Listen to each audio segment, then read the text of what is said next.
Will you pray with me? Holy and gracious God, we come before you now, seeking your presence in this place and this time. Move, not only in this space, but in all the spaces we are gathered. We might hear your voice and know your message for us this day. We pray in your Son's name. Amen. And he was made known to them in the breaking of the bread. There are very few scripture verses that are more impactful for how I do ministry than this one verse, than this one story. It's impactful because this verse, this story is almost my entire theology about communion wrapped in one package. As I said during Holy Week, communion holds many meanings and many theologies. It is stable enough and big enough and important enough to do so. But the one most important to me, that most informs how I lead, serve, and imagine and think about communion is this: that it is the place where we meet Christ in some way beyond our understanding. That we meet Jesus in the breaking of the bread. That we are formed as the church by that meeting, by how we share a table with one another. It's all there. It's definitional for me. And most years, it would even be the way I take this sermon. But not this year. No, this year as we go through something that none of us have ever come close to experiencing, another part of the story stood out to me. An obvious part, I might add, but not one that I have often focused on, nor I suspect many. If the two disciples of Jesus recognized him in the breaking of the bread that ends our story, it was only because they did not recognize him in the moments, hours, half a day, that they had been with him before. Through the disciples, people who had walked with Jesus had heard him speak, who would perhaps have been called themselves friends of Jesus, people who might have been there in that upper room, who certainly had been other places with Jesus to share a meal, to share a table. They did not recognize him. Even in his teachings, even as he shared with them, even as their hearts burned within them at his words, they did not recognize him. They did not see him for who he was until their eyes were opened by the breaking of the bread. They were with Jesus, did not know he was there. I mean, they still thought he was dead, but still, they stood in the presence of Christ and did not know it. At least that is, until Christ was revealed to them. I don't think I'm wrong in suggesting that this might have some relevance for us today. That we too might sometimes be in the presence of Jesus and just miss it. After all, there are many things that might keep us from seeing Jesus. Anxieties about our job, our finances, worries about our health, or the health of our loved ones. Watching the news and seeing all the bad that goes on in our world.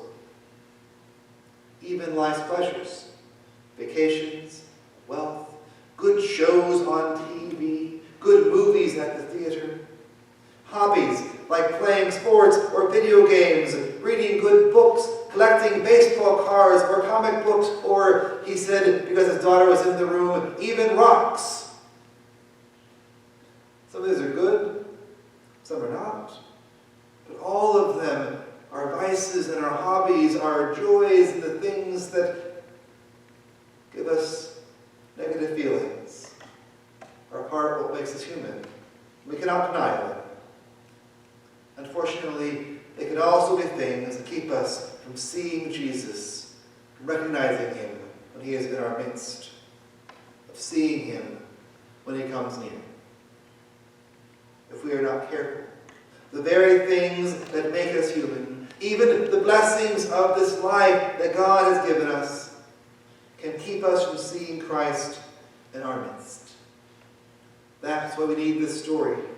We need it to remind us to keep looking for Jesus, to keep focusing our eyes open. We never know where Jesus may appear.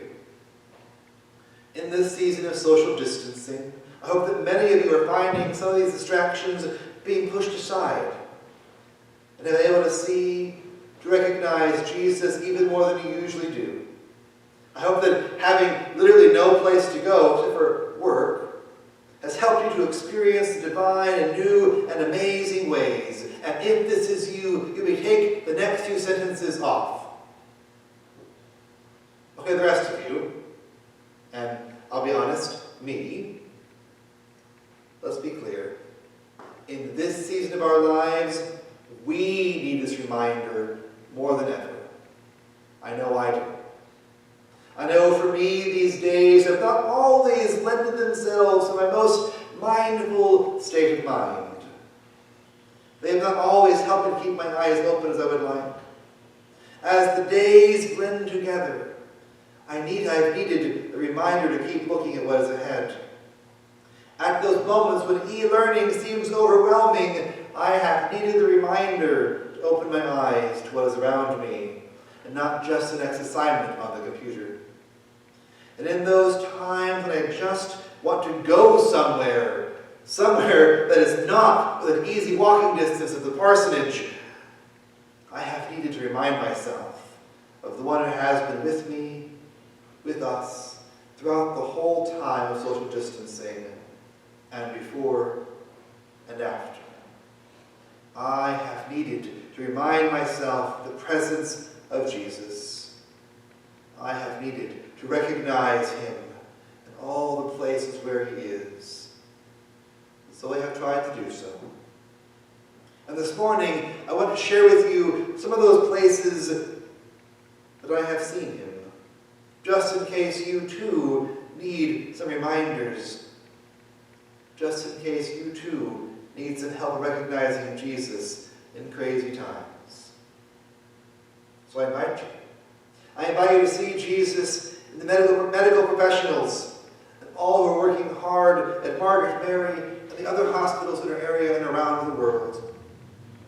I invite you to see Jesus in the workers at McDonald's or Wendy's or Izzy's or Pizza King. The truck drivers who bring food for us to buy and the clerks ringing us up at Kroger.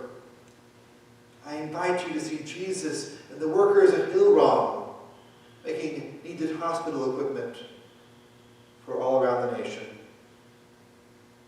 I, for one, have seen Jesus in the phone calls you are placing to one another and to me.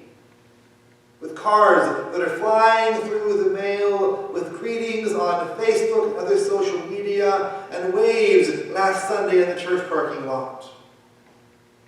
I have seen Jesus in Zoom meetings, in the hard work your leadership is doing to both imagine the future while staying grounded in our current reality, to both take the actions necessary to keep everyone safe, and to dream how we might be the church together, both in this moment and in the days to come. I have seen Jesus in rainbows that have already come into our church to go in our church windows. And I think I'm required to mention yet one more time in the rainbows my kids drew outside the parsonage sidewalk just yesterday. I have seen Jesus in stories about people making face masks, including one shared by our conference office of a teenager who made 130. I think even more, actually, just by herself.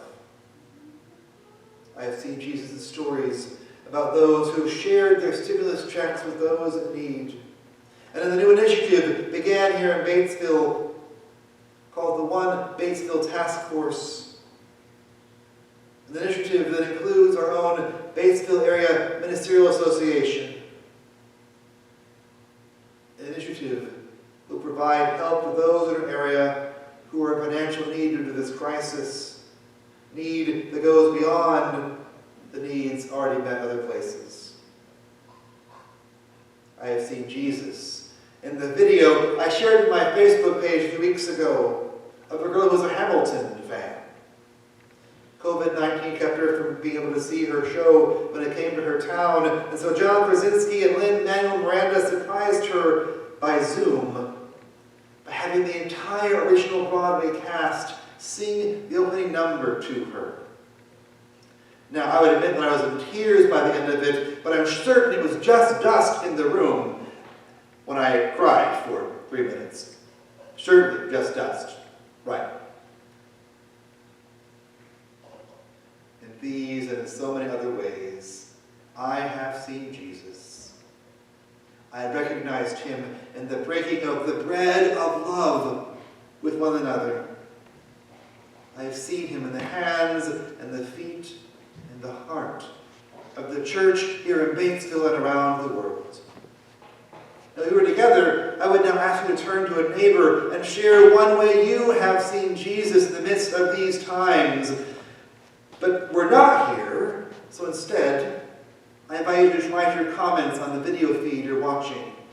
Or, if you prefer, on the post will go live at 11:30, literally asking you where you've seen Jesus in these days. Or one more choice, you may text me or email me, and I will share them on that post in the next couple of days. Because, despite the fact that I've got to do all the speaking here, we all are called to recognize and look for the risen Christ. And if we're willing to look, I believe that all of us can find him in the world around us, even in these unprecedented times. In the breaking of the bread, in the love we have for one another, in the ways that Jesus persists in being Jesus through all of our lives. And they recognized him in the breaking of the bread. That's where those Emmaus Road disciples first saw Jesus.